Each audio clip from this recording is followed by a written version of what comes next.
ਰਹੇ ਹੋ। देश नूं आजाद नहीं सी करवाउणा चाहुंदे, समाज नूं, गरीबां नूं, गरीबी दी रेखा तो थल्ले दबे होए लोकां नूं ਉਹ अधिकार दिवाउणा चाहुंदे सी। पर दलित समाज दे लोकां ने, पंडित मदन मोहन मालवीय ने, जथेदार तारा सिंह ने या होर इस तो इलावा मोहम्मद जिन्नाह ने विरोधता कीती कि मैं अधिकार नहीं लैण देणे। इक्को रैबर सी साडा कौन सी?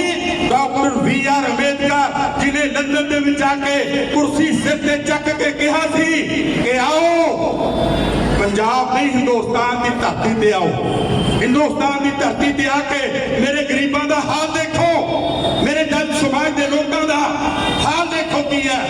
तो सैमन आया सी 1927 तो लाके 1931 तक इलैक्शन जड़ा केस लड़िया सैमन कमिश्नर पंजाब दे विच लाहौर दे विच आया सी। ते विरोधता करने वाले कौन सी? तुसीं सारे जानदे।